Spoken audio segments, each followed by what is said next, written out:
Salutations, bienvenue dans DCP, du ciné et des Potes. Votre émission bimensuelle de cinéma.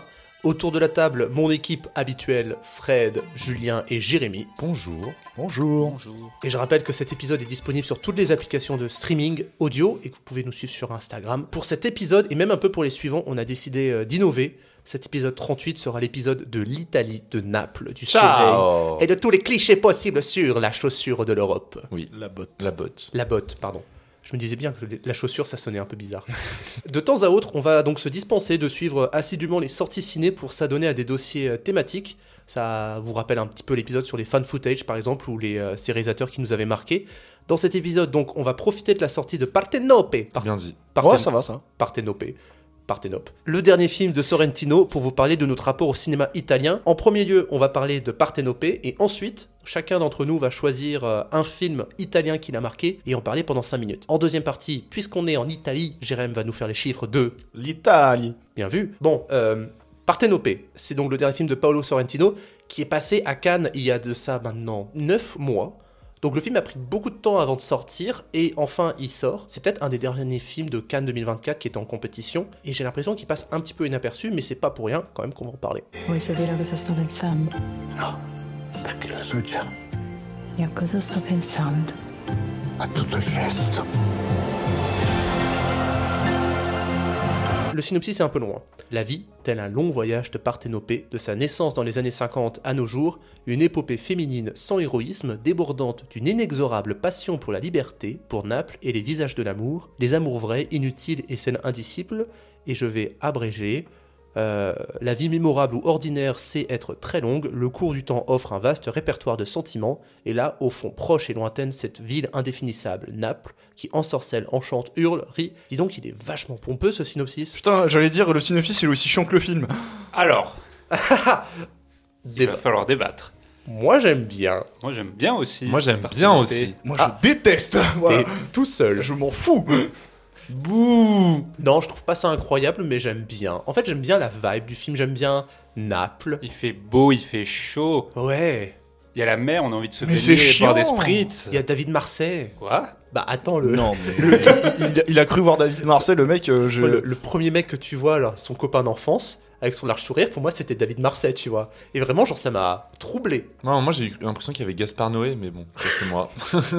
À un moment donné, il y avait Gary Oldman aussi. Oh putain. Ah ouais, il y avait Gary Oldman. Ah mais c'est c'était vrai. vraiment lui pour le coup. Ouais. Ah, c'était ça la vanne en fait. Mais... Bon, non, mais en vrai, je trouve que bah j'ai pas vu du Sorrentino. Moi j'en ai vu Jusqu'ici. qu'un, donc en fait, si je compare à La Main de Dieu, mais en fait c'est hyper similaire à ses autres films. Dans La Main de Dieu, c'est un personnage, un homme pour le coup, qui est vraiment le réalisateur, qui est Sorrentino. En gros, il l'a dit, etc. Ça commence par un jeune dont les deux parents meurent dans un accident de gaz. Alors, je crois que dans le film c'est un accident d'avion, mais bon, c'est un peu la même chose. En tout cas, Sorrentino, il a vécu ça dans sa jeunesse. Et ça reparle d'un jeune qui sait pas où aller, qui habite à Naples et qui veut devenir réalisateur de cinéma, quoi. D'accord. Donc il y a un peu ce même truc, effectivement, d'une jeunesse qui est perdue, d'une tragédie familiale, d'une peut-être. tragédie aussi, et à partir de cette tragédie, comment on se définit, comment on évolue, quoi. Parce que de ce que tu me dis et de ce que j'ai pu lire un peu à droite à gauche sur Sorrentino, il y a toute la question du divin aussi, qui est très présente dans son cinéma, le spirituel et le divin, mais apparemment ça c'est son premier film qui parle de la femme. Oui, en fait c'est son premier où la femme est le personnage principal, et non le personnage convoité, quoi.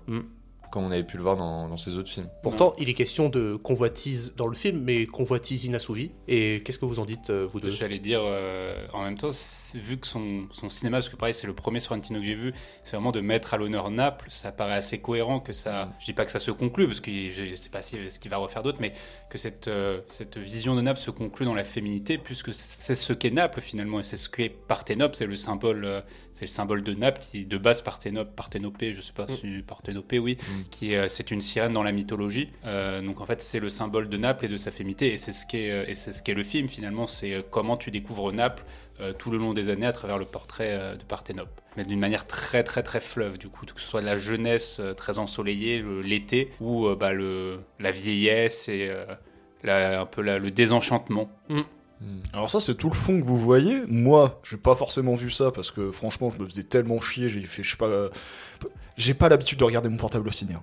Mais putain, qu'est-ce que je l'ai fait dans ce film. En fait, ça m'atteint pas, ça me touche pas, ça me parle pas. Donc du coup, j'essaie. Même la première partie. Parce qu'autant Pas la trop. première partie, je trouve que tu as une grosse division du film, genre dès que c'est la fin de l'été, on va dire, avec le grand événement qui se passe au Tragique, partie. oui. Voilà, la tragédie de la première partie, je trouve que tu as une grosse unité qui se suit, quoi. Tu sais pas trop où va le film, mais tu as cette idée de vacances, de jeunesse un peu perdue.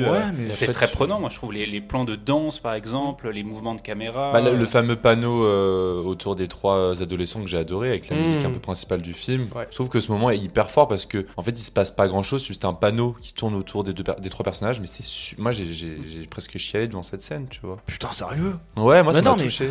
Attends, pour moi, il y a tout dans la forme et rien dans le fond. Pour moi, Non. c'est. Attends, excuse-moi, si, pour moi, c'est ça. Et puis même, à un moment donné, la forme a commencé à me faire chier. Bah, ça Parce pose que plein je- de questions, je trouve, le Mais fond, j'ai quand voulu. même. Non, mais j'ai voulu me raccrocher à la technique parce que je me suis dit, bon, bah, quitte à ce que tout ce qui se passe me parle pas, au moins je me raccroche à la technique, mais même à un moment donné, la technique commence à me faire chier. Donc, c'est vraiment que le film, il m'est passé vraiment totalement à côté. J'étais pas le public cible. Je m'en suis foutu, mais comme pas possible devant tout le film. J'ai trouvé ça long, pompeux. Un film de gros poseurs, en fait. Sorrentino, il te dit juste, regarde, je sais faire des beaux plans. Ils sont beaux, mes paysages. Tu vois, Bah, moi, j'estime qu'il n'y a pas grand-chose d'autre. Également, je trouve que c'est un film extrêmement male-gaiseux. Oh, je suis Ah non, pas du d'accord, tout. justement, c'est Ouais. l'inverse. Je C'est trouve que que c'est l'inverse t'arrives à pas aussi. tomber Ah, dedans. Parlez un à la fois. De toute façon, on a le même avis avec Non, mais Fred. vas-y. Non, mais ce que dit Fred aussi, je trouve que je suis pas d'accord. Au contraire, genre il joue beaucoup sur le désir que peut provoquer Parthénopée, mais il tombe jamais vraiment dans une frontalité en fait. C'est toujours caché, c'est toujours masqué. Je trouve qu'il le fait justement plutôt bien. Moi, ce que j'aime bien en fait dans le récit, c'est le fait que finalement la beauté de Parthénopée, elle est à la fois le moteur du récit, mais en même temps, c'est complètement pas le sujet du film. C'est-à-dire que Parthénopée, c'est une meuf qui veut d'abord être intellectuelle, qui, d'un point de vue factuel dans la société italienne, est une femme qui est tellement belle que toutes les portes sont censées lui s'ouvrir à elle, être actrice, être juste une bimbo. Et elle, en fait, non, tout ce qui l'intéresse, c'est être quelqu'un d'intelligent, quelqu'un de complet, juste d'un point de vue de sa personnalité. Et moi, je trouve ça super bien, en fait, comme personnalité. Moi, je trouve qu'il y a énormément de fond dans ce film. C'est pas que de la technique. Enfin, c'est plein de questions existentielles où toi-même tu peux te raccrocher à ça pendant tout le film et avoir vraiment une réflexion philosophique. Tu vois, c'est. Je pense notamment Sur le quoi passage avec Gary Oldman par exemple. Ouais, Genre, Gary vraiment la Oldman. rencontre de 2 générations. C'est ça. Parce que Sorrentino, c'est beaucoup ça. C'est la rencontre de la jeunesse avec la vieillesse, quoi. Je peux donc que vous parler de La Main de Dieu, mais par exemple, dans La Main de Dieu, il est question de la virginité du personnage principal. Et en fait, c'est la première fois, il l'a fait avec une vieille dame qui lui apprend en fait un peu tout de l'amour de ce qu'elle connaît. Il y a une sorte de transmission entre les générations qui est beaucoup le centre de son cinéma. Moi, j'ai juste adoré. Excuse-moi, mais moi, j'y vois en fait un truc assez sadique, enfin assez bizarre, dans le sens où j'ai l'impression que Sorrentino se projette son image à travers ses personnages Ouais, totalement. vieux, et je trouve ça tellement chelou Vieux en fait. et jeune. Non, mais je trouve ça tellement chelou en fait de s'incarner à l'image avec des personnages qui convoitent et qui sont je sais pas, attirés comme pas possible envers cette actrice. Mhm. Enfin, je trouve ça limite. Enfin, je trouve ça limite, ouais. En fait, j'aime pas ce que ça renvoie. Ils sont attirés par sa jeunesse. Il y a tout un truc où, comme le dit Gary Oldman, il veut pas, il veut pas fréquenter Parthénopée parce qu'il veut pas la pourrir avec lui sa dépression de vieux, quoi. Bah ouais, mais, Mais là, il y a- excuse-moi, Puis Il y a t'as même ça. cette idée aussi, la scène avec Le diacre. Alors, je pense pas à celle-là, mais la femme qui doit la former en tant qu'actrice, celle qui a le visage défiguré, t'as un côté très Sunset Boulevard, en fait. L'actrice Ah, oui. désenchantée, coincée dans sa maison et qui, en fait, va se projeter dans Parthénope, en fait, qui elle voit une sorte de double féminin plus jeune. C'est vrai que l'embrassade dans la buée, Hmm. c'est vrai que ça évoque un C'est peu du beau. Lynch. Mais c'est très décomplexé en fait comme cinéma. Hein. Et c'est peut-être ça qui t'a marqué. C'est très décomplexé et en fait Sorrentino il ose poser des questions qui peuvent peut-être être tabous pour toi, tu vois. Comme C'est la pas vieillesse ça, qui hein. convoite la jeunesse. Comme la scène de Non, l'accouplement devant plein de gens. Ouais, alors ça, j'ai Ouais, pas voilà. compris d'ailleurs. Mais ça, C'est après, presque ça. Alors, pareil, je trouve que c'était très bizarre, mais en fait, si tu regardes comment il construit le film, le début du film, c'est le beau Naples, c'est-à-dire c'est la côte de Naples, c'est la mer, c'est la bourgeoisie de Naples. Cette partie-là, en fait, c'est les bas quartiers de Naples. Mhm. Donc, tout le début du film, c'est comment on te montre Parthénope comme une sorte de vision purement du désir et de l'amour. Mais là, par contre, pour le coup, on est dans une vision très primale en fait de la sexualité. C'est-à-dire que le but, c'est tu te retrouves avec deux personnes qui sont les deux héritiers de deux familles mafieuses de Naples, en fait, qui doivent faire un héritier pour sceller l'union des familles. Exactement. Et je pense en fait c'était un contrepoint à tout ce qui est fait au début du film. Et la scène n'est pas censée être, et elle est pas agréable à regarder, mais je pense que c'est pas le but justement. Même dans le niveau son, juste avant la ruelle qu'il traverse là avec l'homme super BG aux yeux bleus, c'est horrible, ça fait super mal. Enfin, tu ressens le truc, non, c'est plutôt fort. Moi, Non, je sais pas. Moi, ça ne m'atteint pas, ça ne me dit rien, ça me donne pas envie de réfléchir sur le film. Vraiment, hein. Je suis désolé, le film ne me convient pas. C'est pas factuellement qu'il est mauvais, c'est juste que je l'aime pas. Tu n'es pas touché. Je ne suis pas touché. Je veux bien que il y a beaucoup de choses qui en ressortent, que ce soit au niveau de la mise en scène ou de ce qu'il essaye de dire dans ses thématiques, etc. Mais rien à faire. C'est tout bonnement pas pour moi. C'est pas comme un film, un mauvais film où tu vois qu'il y a des défauts de scénario, de réalisation, etc.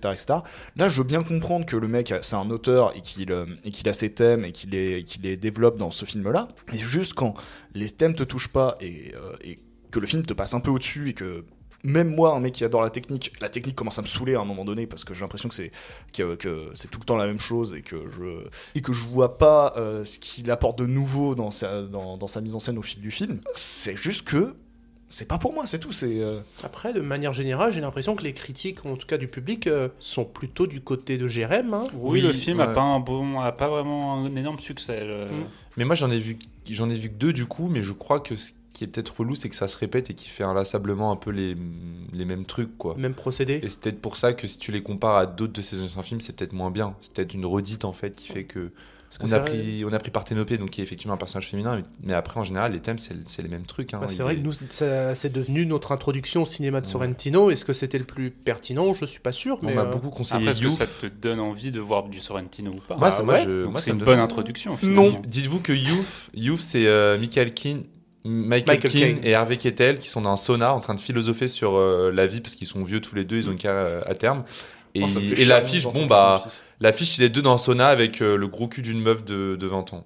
Et c'est lui qui a fait The Young Pope. La série ? Et ça m'intéresse, tu vois. Ouais. Limite, The Young Pope, c'est le seul truc qu'il a fait qui m'intéresse. Il y a ça, mais surtout La Main de Dieu, qui est son plus connu. Enfin. Après, au niveau des acteurs, moi, le vrai truc qui m'a gêné, en fait, c'est... alors, on a développé un peu sur le personnage de Parthénopée, mais toute la question de la répartie du personnage, c'est peut-être la limite, je trouve, à toutes les analyses qu'on peut en faire, parce qu'en fait, le personnage se limite un peu trop à... Tu as une bonne répartie, genre à chaque fois, elle veut essayer de trouver le trait d'esprit le plus philosophique et le plus littéraire, et ça a tendance... Alors, les personnages eux-mêmes disent à Parthénopée qu'elle en fait des caisses, mais le film aussi, du coup, en fait un peu des caisses. Donc ça, c'est la limite, je trouve. Mais c'est libérateur, moi, tu me dis en faire des caisses même, on revient sur la mise en scène, moi ça m'a fait trop du bien de voir une mise en scène qui est genre totalement décomplexifiée. Ah, moi, j'étais bien, hein. Tu vois, qui ose des trucs, tu passes d'une situation à une autre, mais c'est totalement invraisemblable, mais c'est génial, quoi. Puis moi, la scène dans l'église, dans la dernière partie... Ouais.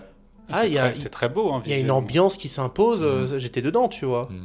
J'aime ce côté des... Non, j'entends tout ce décomplexé que je retrouve beaucoup dans le cinéma italien, en tout cas, de ce que j'ai vu, et de ce dont on va parler après. Bah voilà.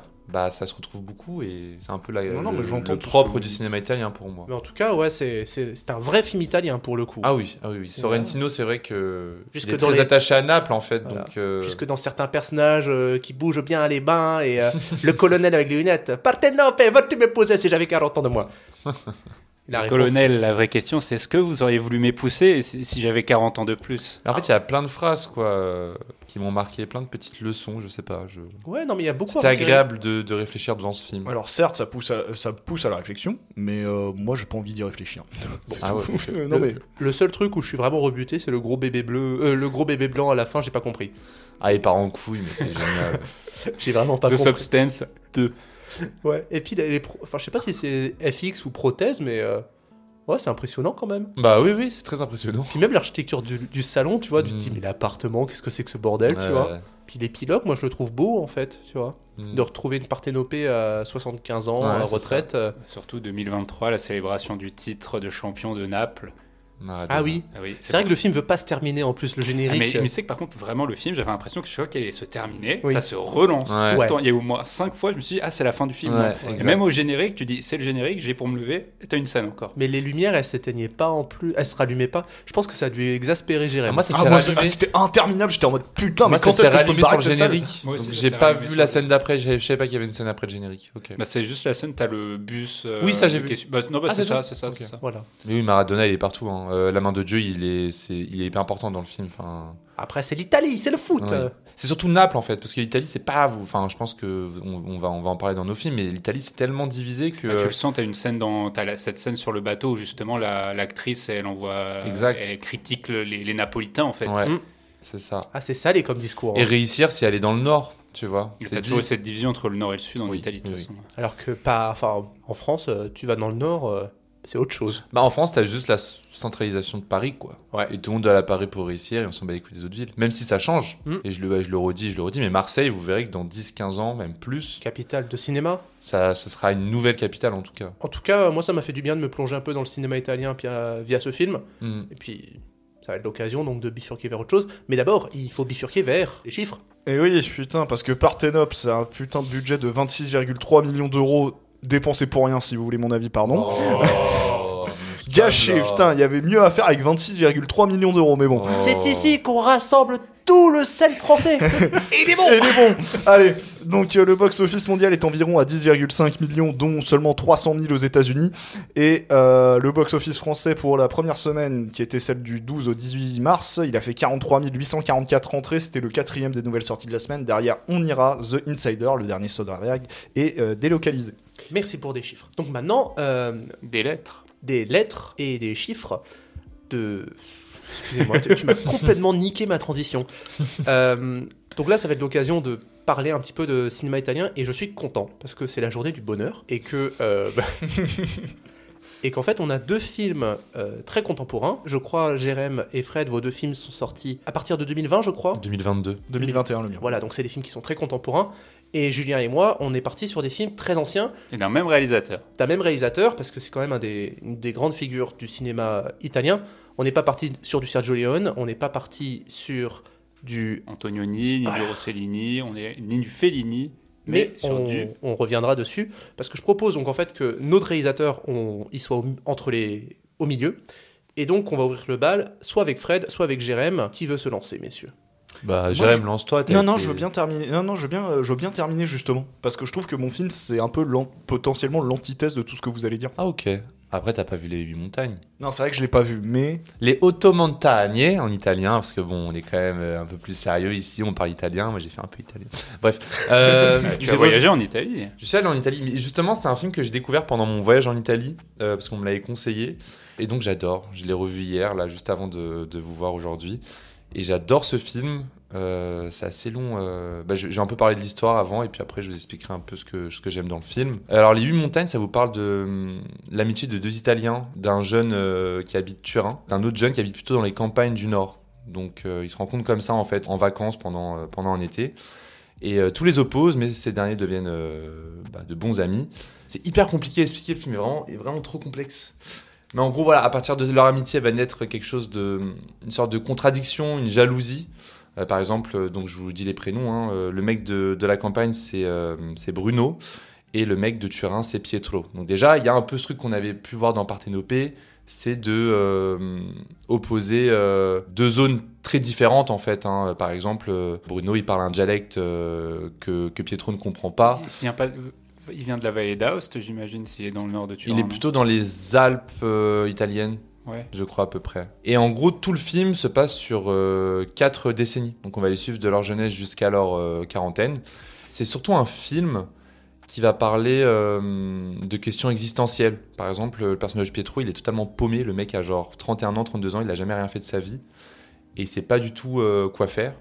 Et il va retomber sur cet ami d'enfance, donc Bruno, et ensemble ils vont construire une maison dans les montagnes où ils sont rencontrés. Et en gros tout le film commence par une tragédie, c'est la mort du père de Pietro, un père qu'il avait totalement abandonné depuis des années parce qu'il s'était fâché avec lui. Et en fait il a appris que son père était resté très proche de son meilleur ami d'enfance, qu'il avait même considéré comme son fils. Donc il y a quand même un truc très... une relation amicale hyper forte, en même temps une espèce de jalousie, comme si Bruno avait pris sa vie à Pietro, vous voyez. Et donc tout le film, c'est ça se passe dans les montagnes, c'est super beau, c'est les Alpes italiennes, ça se passe en été, en hiver, donc on voit vraiment le temps qui passe. Et à travers ce film, on voit comment chacun fait son petit bout de chemin, en fait, comment chacun essaye de tenter de percer la question existentielle de la vie, que faire, quoi, de sa vie. Moi, j'adore ce film parce que, comme plein de films que j'aime, ça bifurque de partout. À un moment, t'as un personnage qui part de l'Italie, qui va au Népal, qui revient en Italie, c'est toujours dans les montagnes. Justement, les 8 montagnes, ça vient d'une tradition bouddhiste qui tente d'expliquer ces questions existentielles par 8 montagnes qu'on devrait traverser pour comprendre notre monde et notre vie. Non, que dire d'autre ? C'est super beau, c'est très touchant. Visuellement, ça avait l'air très chouette. C'est vrai que c'est chouette parce que c'est toujours perché dans les altitudes des montagnes. Donc ouais, il y a des beaux plans à faire. Il y a une super musique. Daniel Norgren. Exactement, qui m'a marqué. Puis non, cette relation entre deux hommes qui à la fois est assez ambiguë. Il y a aucune relation gay ou sexuelle, mais c'est une relation qui est à la fois vraiment emplie de jalousie, en même temps non, qui est très fraternelle, et c'est très beau. Mais c'est pour ça que quand je voyais Parthénopée, ce qui me faisait rire, c'est que j'ai l'impression que tous les films italiens que je vais voir, à chaque fois, ça va me regarder dans les yeux et me dire « Écoute Fred, réfléchis sur ta vie. Qu'est-ce que tu vas faire plus tard ? Tu es un artiste ou pas ?» Non mais c'est un peu ça, tu vois, parce que du coup le mec sait pas ce qu'il fout dans la vie et il commence à écrire et finalement il devient écrivain. Donc il y a un peu ce truc, je sais pas, tous les films italiens que j'ai vus, moi à chaque fois ça me... Très introspectif. C'est hyper introspectif, j'ai l'impression en tout cas. Ok. Et je voulais savoir si vos films italiens étaient... Oh, pas du tout. Est-ce que tu en as terminé avec les automontages? Je voudrais en parler 1 heure, mais bon, regardez-le, c'est très beau. Maintenant on va se plonger dans un cinéma très ancien, parce que le réalisateur dont on va parler est mort... 60 ans. Enfin, c'était Ouais. son Il film, est c'était à mort, 60 ans. ouais, il est mort en 1975, donc il est mort il y a 50 ans mine de rien.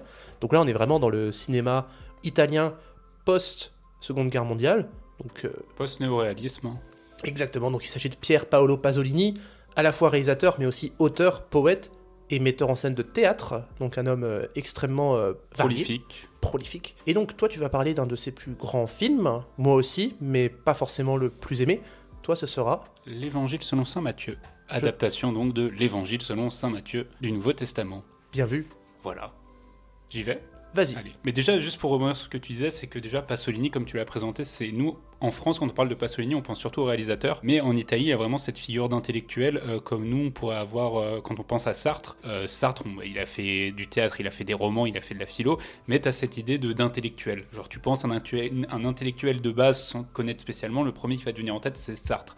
Pasolini, c'est un peu la même chose en Italie. Grande figure de gauche. Ouais, grande figure du Parti communiste, et encore, figure très controversée, parce qu'il a toujours été très critique aussi sur le Parti communiste italien. Il a pris souvent des positions à l'inverse du Parti communiste, mais il y a un truc qui va traverser son œuvre, c'est la question politique. On en parlera toi dans ton film, c'est très présent la question politique, mais que ce soit même dans l'Évangile selon saint Matthieu, il est question de politique avec une critique de la société de consommation. C'est un truc qu'on va vraiment retrouver dans ses écrits, dans ses films.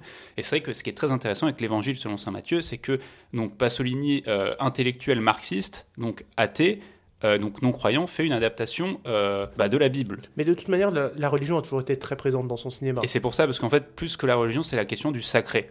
Et ça, c'est quelque chose qui l'intéresse énormément, c'est le sacré. C'est comment, à partir donc de l'Évangile selon saint Matthieu, il arrive à faire un portrait du sacré, alors que lui-même n'est pas religieux. Et en fait, tout ce portrait-là, entre sacré et authenticité, il va réussir à le faire par un minimalisme vraiment très poussé, mais un minimalisme qui fonctionne très bien.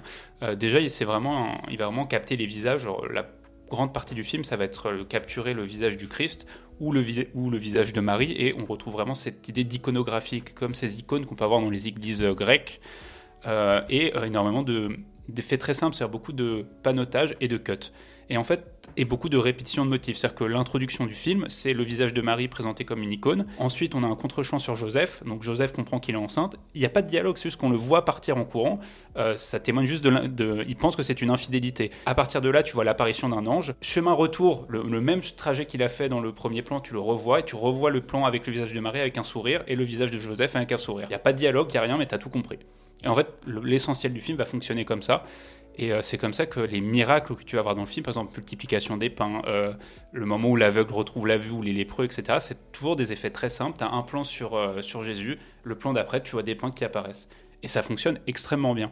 Et sur même la question du tournage, c'est que de base, ils voulaient tourner ça en Palestine, sauf qu'en fait, ils trouvaient que la Palestine, c'était déjà trop moderne dans les années 60. Du coup, il a tourné ça dans des villages paumés dans les montagnes italiennes, et ça a un côté extrêmement authentique qui en ressort. Tu te souviens où est-ce qu'il avait tourné Oedipe Roi? C'était en Amérique latine, je crois. Mais, C'est possible. Parce que Deep Roi, c'est le même principe aussi, c'est d'aller chercher un truc très ancien, donc dans l'antique, et d'aller chercher, c'est quelque chose qu'il n'arrive plus à trouver dans la société moderne, dans la société de consommation. Et à partir de là, il va avoir une figure, donc, comme j'ai dit, c'est toute cette figure d'authenticité, et à travers le portrait de Jésus, c'est un Jésus assez presque marxiste, en fait, qu'il en fait, c'est un Jésus très révolutionnaire. C'est comment il arrive dans une zone et comment, en fait, il va perturber l'endroit où il arrive, en fait, comment il fait des miracles, comment les gens le décrivent comme un prophète, comment les gens se joignent à lui, et tout ça en mélangeant à la fois des musiques sacrées, donc des musiques d'église, mais aussi des musiques profanes. C'est vraiment le meilleur terme utilisé. Voilà, t'as des musiques contemporaines qui vont se mélanger en même temps dans le film. Et ça donne un résultat très puissant, parce que globalement,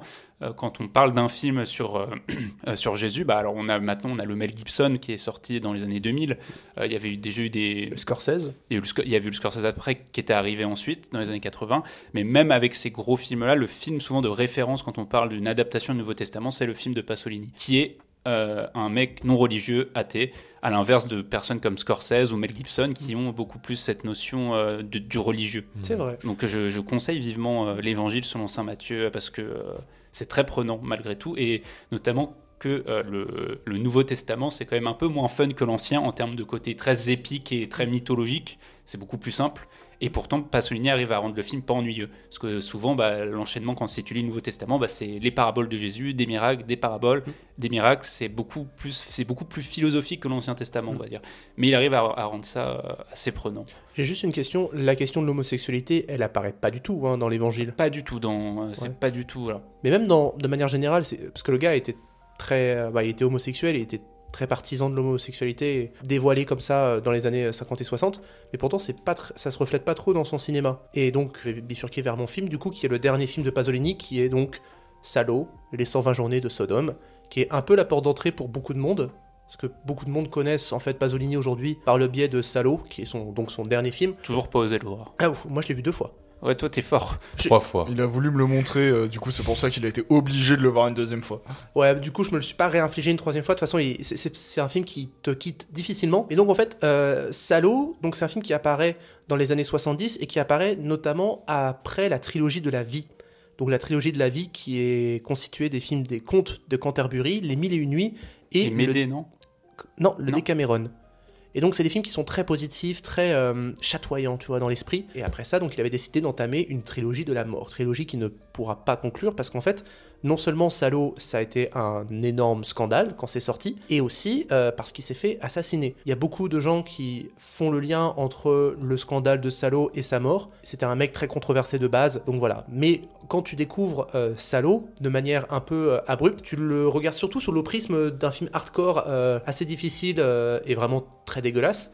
Et tu oublies, et tu le mets plus dans un corpus de films hardcore comme Serbian Film et Cannibal Holocaust, alors que si tu le mets dans la filmographie de Pasolini, c'est tout de suite plus cohérent et plus intéressant, parce qu'en fait c'est l'histoire de 4 bourgeois franquistes pendant la Seconde Guerre mondiale, qui décident de kidnapper 12 garçons et 12 jeunes filles pour les mettre dans une sorte de grande maison dans lesquelles ils vont en fait pratiquer les 120 journées de Sodome, qui est qu'ils ont repris du livre du Marquis de Sade. Et donc voilà, en fait, le film se divise en plusieurs cycles.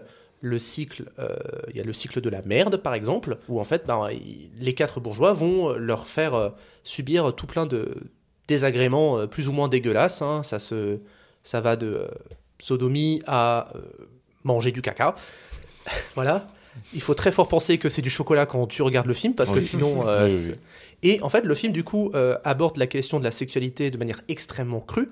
Et en fait, le film est très austère et très difficile à regarder et incomplet. C'est ça qui est intéressant aussi, c'est que c'est un film qui n'a pas été terminé, c'est-à-dire que la dernière bobine a été perdue.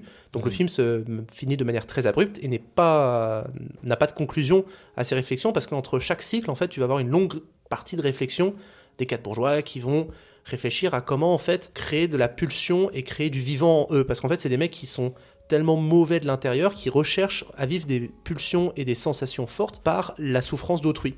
Et c'est de ça dont il est question en fait, c'est de la bourgeoisie qui ne peut plus vivre que sous le prisme de l'oppression des petites classes. Donc c'est un grand film de société et de lutte des classes, mais c'est une grosse critique du fascisme, puisqu'il place ça aussi à Salo, donc, qui est le dernier bastion de Mussolini sur la fin de la Seconde Guerre mondiale.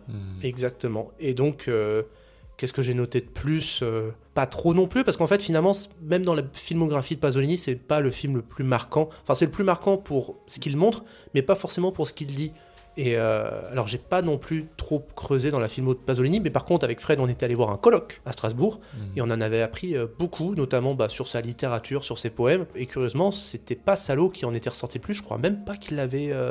Non, pas tant que ça. Non. Salo, c'est surtout aussi l'idée de repousser les limites de ce que tu peux montrer, en fait. Mais voilà, en tout cas, c'est un film qui est très austère, qui est franchement un peu chiant à regarder. C'est-à-dire qu'il n'y a pas de rythme. Mais il est pas fait pour être agréable, de toute façon, ce film. Et il dure 2h15, et dis-toi que normalement, il y avait 20 minutes de plus. Mais voilà, la dernière image est quand même assez belle. Ce qui est assez curieux, c'est la seule belle chose qui se passe, alors que tu as revu juste avant des scènes de violence et de torture assez incroyables. Je me souviendrai de l'énucléation quand même. Ouais, non mais C'est quoi déjà la dernière image ? C'est les deux soldats qui dansent ensemble. En fait, c'est un truc intéressant aussi avec Pasolini, c'est simplement que les personnages sont peu vivants chez lui, je trouve. C'est-à-dire que c'est très difficile de s'attacher aux personnages chez Pasolini, et de toute manière, si t'as la mauvaise idée de te mettre à t'attacher à un personnage, il va très vite crever. Donc voilà, et en fait, non, Salo, tu pourrais te dire que les jeunes pourraient se révolter ou avoir un petit peu de personnalité. Non, c'est tous des grosses merdes. Tout le monde est une merde dans Salo. Ils pourraient s'en sortir, mais ils sont juste bêtes. Bonne journée du bonheur. C'est la journée du bonheur. Ouais. C'est la folie, l'excitation. Tout le monde est heureux. Ouais. Bon, on en a fini avec Pasolini. Ouais, donc du coup, je disais que moi, c'était un peu l'antithèse, parce que vous me connaissez, je suis beaucoup plus friand des films un peu plus grand public, grand spectacle. Et donc, pour vous dire à quel point c'est de l'antithèse de tout ce qu'on vient de dire, parce que moi, je vais vous parler d'un film où en Asie, avec des mains à 6 doigts, je joue Sweet Child O' Mine, des guns au piano. J'ai rien compris. J'ai compris Nazi, piano et Guns N' Roses. J'ai bien compris. Oui, Ok. T'as rien compris? Tu veux que je te le redise? Non, ça ira. Parce qu'il l'a redit. Donc, Freaks Out, réalisé par Gabriele Mainetti, sorti en 2021, film historico-fantastique avec des super-héros. Donc c'est un film qui se déroule pendant la Seconde Guerre mondiale, et ça suit l'histoire de 4 artistes de cirque dotés de pouvoirs extraordinaires. Donc on a un homme qui contrôle des insectes, une fille qui a des pouvoirs électriques, un nain magnétique et un homme loup, donc, qui est un peu l'homme fort également. Et donc leur but, ça va être de survivre, car le cirque dans lequel ils se produisaient se fait tout bonnement bombarder au début du film. D'ailleurs, le plan où ça se déroule, c'est super intéressant, parce que on passe du coup de sous le chapiteau. T'as le bombardement, et en fait le plan continue, et donc du coup t'as plus de chapiteau, et du coup ça continue pendant tout le bombardement qui dure assez longtemps en plus, et tout ça est fait dans un seul plan, et c'est assez magnifique dans la façon dont c'est mis en scène. Et donc c'est ça, ils vont devoir survivre, puisqu'ils se font séparer à un moment donné. Donc les hommes se font embarquer dans le cirque du fameux nazi avec des mains à 6 doigts, et donc la fille, elle par contre est plus à vouloir contrôler ses pouvoirs, enfin apprend à contrôler ses pouvoirs grâce à d'autres marginaux. Et donc avant que tout le monde se retrouve, et qu'à la fin tout ce beau monde se réunisse pour poutrer la gueule aux nazis. Un beau programme. Un beau programme. Donc du coup le film est bourré d'anachronismes, du coup, puisque comme je viens de le dire, on entend Sweet Child O' Mine des Guns au piano en plein milieu de la Seconde Guerre mondiale. Moi j'aime bien. Tu adorais cette scène. Donc on se fout un peu de la véracité historique, puisque ça se retrouve pas vraiment. En fait, le film c'est juste un prétexte pour avoir un film de super-héros en plein milieu de la Seconde Guerre mondiale. Donc le fameux nazi à 6 doigts, qui est un peu le patron du cirque allemand, il a une autre capacité, c'est qu'il voit dans le futur. Donc du coup, c'est pour ça qu'il joue Guns N' Roses au piano, c'est pour ça qu'il fait des dessins de hand spinner de manettes de PS3, et que dans son rêve il utilise un iPhone. C'est vachement drôle. Et donc voilà, c'est pour ça. Et en fait, il fait tout ça pour aspirer à plus dans l'ordre du Troisième Reich. C'est parce que vu qu'il voit le futur, il sait comment ça va se passer, donc je mérite d'être plus haut dans le Troisième Reich et d'être aux côtés d'Hitler. Je veux une blague dans le film où le gars va voir le colonel Hans Spinner et lui dire « Monsieur, votre nom va être attaché à un petit jouet de merde !» Quand même pas. Donc du coup, ce que j'ai beaucoup apprécié dans ce film à la base, c'est surtout l'esthétique du film. Parce qu'on retrouve une esthétique que je rapprochais d'un Guillermo del Toro ou d'un Jean-Pierre Jeunet, avec des marginaux à gueule, dans un esprit un peu de conte, bien qu'il soit plus dans ce film largement inspiré des comics, puisqu'on parle de super-héros. Mais c'est un film qui n'hésite pas à être violent, et n'omettant aucunement la violence de la guerre. Donc c'est à la fois un film très... j'ai pas envie... C'est pas sadique. C'est juste, la guerre, il y a eu des horreurs pendant la guerre, il les montre parce que ça a existé, mais t'as tout ce contexte un peu fantastique plutôt, avec ces super-héros qui déambulent durant cette guerre. Pareil, donc je voulais évoquer la mise en scène qui arrive à se poser avec une introduction très poétique où il nous montre de manière très simple les pouvoirs des différents personnages. C'est une représentation de cirque. On te dit pas c'est quoi les pouvoirs des personnages. Tu le découvres en même temps que comme si tu étais spectateur du spectacle de cirque toi-même.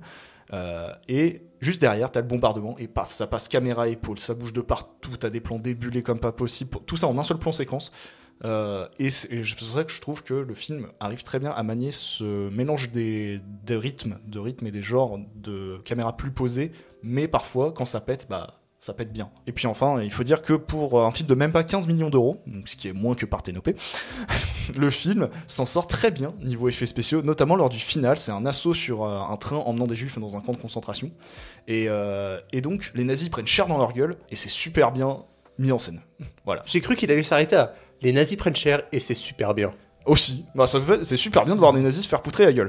C'est ça, c'est les effets spéciaux, surtout sur la fille électrique, parce que c'est surtout là-dessus que le final se repose, sur la maîtrise des pouvoirs de la fille électrique. C'est super beau en termes d'effets spéciaux. Je trouve que ça atteint des...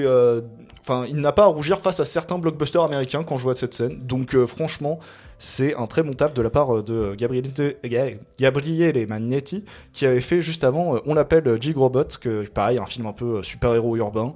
Donc on sent que le mec il s'inspire beaucoup des comics pour les mettre dans des endroits où il serait pas forcément d'habitude. Tu dirais que le cinéma de genre italien s'en sort mieux que le cinéma de genre français quand tu vois un film comme Freak Out? Excuse-moi, niveau film de super-héros, en France, Comment je suis devenu super-héros, il fait pas le figure à côté. Hein. Ok. Donc, tant mieux, ça veut dire que si les gens veulent une alternative au film de genre américain, on peut se tourner vers le cinéma italien. Le cinéma italien, là, ouais, franchement, sur ce film-là, après, je me connais pas assez en cinéma italien pour te dire ce qu'il en est, mais...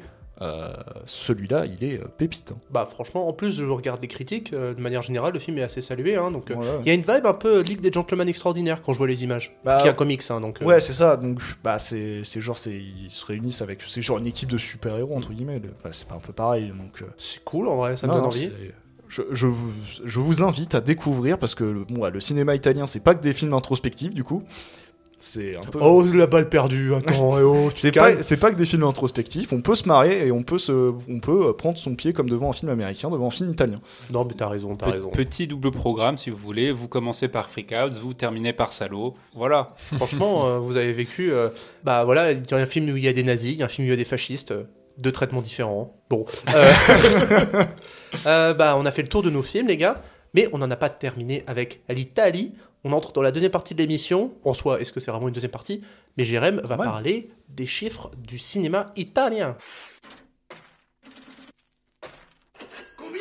Alors pour cet épisode spécial Italie, j'ai décidé de pas me pencher sur les chiffres d'un acteur ou d'un réalisateur italien de renommée internationale, mais carrément de me pencher sur les chiffres d'un cinéma entier, ce qui implique que je vais être synthétique au maximum, et je vous propose donc de voir les chiffres du box-office italien, mais également les chiffres des films italiens en France et à l'international. Commençons par les chiffres du box-office italien.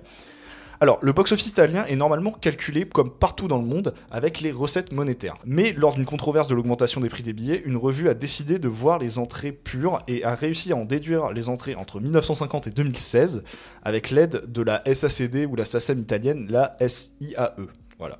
Et il en est ressorti ceci. Les films du top 10 ont au minimum fait 14,5 millions d'entrées. C'est quasiment similaire au box-office français, où le top 10 se tient à 14,6 millions. Ce top 10 se compose de 5 films américains, 4 films italiens, donc locaux, et un film britannique, le James Bond Goldfinger. Ah ouais. Quelques films italiens donc de ce top 10 et quasiment que des westerns, et pour quelques dollars de plus, pour une poignée de dollars, Sergio Leone réussit donc l'exploit d'avoir 2 films dans le top 10, et on continue à l'appeler Trinita, donc encore un western, mais le dernier film italien est le mieux placé, passé, ce n'est pas un western, puisque c'est le dernier Tango à Paris, avec plus de 15,6 millions d'entrées. Ah ouais. Bah ouais. Après, je tiens à repréciser, c'est des estimations faites, voilà. On n'est pas sûr, c'est vraiment... Normalement, c'est vraiment plus, on se concentre sur la monnaie en Italie.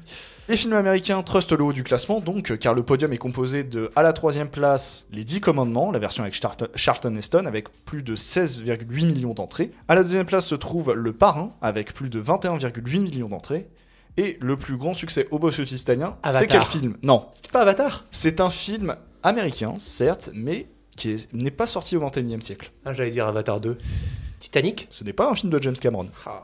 C'est, si tu veux, c'est le film du James Cameron des années 60. Je sais pas comment le définir autrement. Je sais pas, Ben Hur. Pas Ben Hur, mais... Jason et les Argonautes. Non, c'est pas historique, enfin, quoique si, ça... Années 60. C'est dans les années 60, je crois que le film est sorti dans les années 60, oui, en effet. Grosse production années 60, mais c'est pas Ben Hur. Le Docteur Zivago? Oui, en effet, bien joué. Ah, C'est qui explose même les entrées de Titanic en France en comptant les ressorties, puisque les sorties Titanic avec les ressorties en France, c'est 22 millions d'entrées. Le Docteur Jivago en italien, on est quasiment à 23 millions. Vache! Donc pour vous dire à quel point ça a cartonné là-bas. Donc vraiment, genre, c'est le top 1 ever. C'est le top 1 ever en Italie. Après, du coup, ils se sont référés aux chiffres... enfin, au Voilà, ils ont parce fait que des ça- comparatifs. Hein, voilà. La monnaie, quoi. Voilà. Mais si, voilà, en comptant la monnaie pure, vraiment comme ils le font d'habitude, j'ai pris ces trucs d'entrée puisque ça nous parle plus pour nous Français, parce qu'on parle beaucoup plus en termes d'entrée. Mais oui, je crois que sinon, le plus gros film en termes de monnaie, si tu comptes pas l'inflation, etc., comme on fait pour le box-office américain, il me semble que c'est Avatar le premier. Ah, parce que la population italienne, c'est combien à peu Elle est près? assez similaire à la France, il me semble. Non, moins, beaucoup. Un peu un moins, peu mais c'est moins, pas moins. non plus énorme, non? Donc, là, Quoi, une cinquantaine de millions? 59 millions. Ouais, tu vois, Et d'ailleurs, il faut rapporter ça aux années 60, du Voilà. coup, parce que Donc au c'est- moment de la sortie du Docteur Jivago. Parce que Donc il y a nous, encore moins de personnes. nous, on a 20 millions pour des films comme Les Ch'tis et Intouchables, tu vois. Mais on était déjà quand même beaucoup. Là, tu te dis, en 1968 ou 9, Jivago, ah la vache. Il y a la moitié du pays qui est halluciné. Ouais. Potentiellement. En ce qui concerne les films français les plus vus en Italie, on est plutôt également sur des films sortis dans les années 50 à 70, puisqu'on y retrouve deux volets de la saga Angélique, le film Michel Strogoff, mais hormis le retour de Don Camillo considéré comme un film français, alors que tous les autres films de la saga sont considérés comme italiens, qui est premier avec 7,5 millions d'entrées, donc petite nébuleuse là-dessus, mais hormis ce film-là sur lequel il y aurait peut-être débat, le film français ayant le mieux fonctionné en Italie, c'est Borsalino, avec plus de 6,6 millions d'entrées. Ah ouais. Et ouais. Ah ouais. À savoir que du coup, les chiffres du cinéma italien se sont pété la gueule après les années 2000. Vraiment, l'Italie, je crois que c'est en termes d'entrée actuellement en Europe, c'est en dessous du coup le Royaume-Uni, en dessous de la France parce que la France on est au-dessus, mais en dessous du Royaume-Uni, je crois même en dessous de l'Espagne.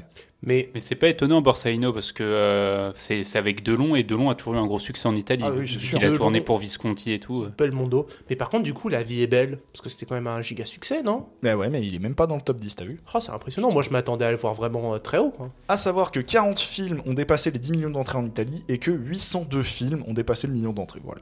Juste petite info comme ça. Ok. Maintenant, parlons des films italiens au box-office international, et donc prenons la question un peu à l'envers, quels sont les films italiens qui ont le mieux marché à l'international? Je tiens à dire que ça va être des films sortis à minima dans les années 70, car c'est à partir de là qu'on peut trouver des box-office mondiaux monétaires détaillés, et que des gros westerns italiens, comme j'ai pu le citer auparavant, ne se retrouvent pas dans les hauts du classement, finalement. Putain, c'est bête. C'est un peu bête, ouais.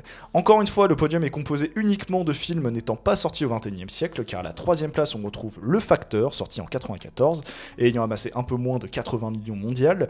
Vient ensuite La vie est belle, de Roberto Benigni, avec près de 230 millions de recettes mondiales, et le premier du classement, c'est un réalisateur qu'on a déjà évoqué juste avant, Le voleur je de sais. bicyclette. Non. parce que... Il était une fois en Amérique. Non, Ah merde. non, dans la chronique. J'ai Ah. évoqué un de ses films juste avant, et donc, Le tango à Paris? voilà. Quel est le réalisateur de Tango à Paris? Bertolucci et c'est pour 1900. Non.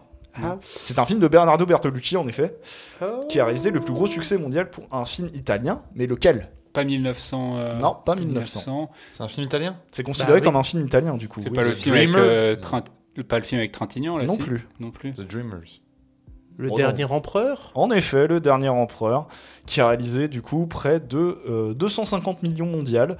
Et pour vous donner un ordre de comparaison, le film français ayant amassé le plus de recettes mondiales, c'est Lucie de Luc Besson, et il a fait 463 millions. Donc pour vous faire un comparatif, il y a quand même quasiment plus de 200 millions de dollars de recettes de différence entre le plus gros succès italien mondial et le plus gros succès français mondial. J'aimerais bien pouvoir flex, mais en même temps, c'est Lucie. On va pas flex avec Lucie. Spécifiquement aux États-Unis, c'est La Vie est belle qui a récolté le plus de recettes avec 57 millions, mais je me permets d'évoquer le deuxième parce que c'est quand même un classique du cinéma italien puisque c'est La Dolce Vita avec 50,5 millions de recettes. En France, vous connaissez déjà le film italien ayant fait le plus d'entrées, puisque je l'ai déjà dit dans une chronique, puisqu'il s'agit, le film italien qui a le mieux fonctionné en France, je l'ai déjà dit. Bah, le dernier tango à Paris. Non, le film italien qui a le mieux marché en France. Bah, Oui. il est belle. Non.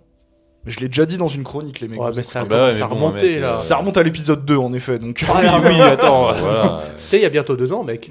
Ouais. Gros classique du cinéma italien. Bah, pas la Dolce Vita, du coup. Non, Un gros classique du cinéma italien.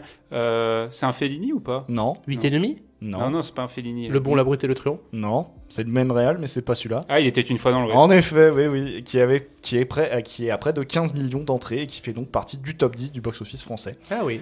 Il y a 173 films italiens qui ont dépassé le million d'entrées en France, mais j'ai voulu voir sur les films italiens récents car j'avais l'impression que les films italiens en France fonctionnaient plus trop. Bah, c'est un peu le cas car le plus gros succès pour un film italien ces 5 dernières années, c'est Il reste encore demain, Et sorti ça l'année dernière, Pas fait énormément d'entrées en France. avec hein. quasiment 650 000 entrées, et que seulement 11 films italiens ces 5 dernières années ont dépassé les 100 000 entrées seulement. Donc c'est une stat qui fait un peu mal car aucun film italien au 21e siècle n'a pour l'instant dépassé le million d'entrées en France. Ça marche pas très bien. Est-ce Le que cinéma italien a du mal à s'exporter ici. est-ce que c'est nous qui devons faire un effort ou les Italiens doivent faire de meilleurs films? Je pense qu'on est quand même pas mal niveau distribution en France. On essaie d'avoir de la distribution variée. Après, c'est clair que toutes leurs comédies italiennes, comme nous, on peut avoir nos comédies à nous, je pense pas qu'elles s'exportent. C'est quoi qui marche le mieux en France?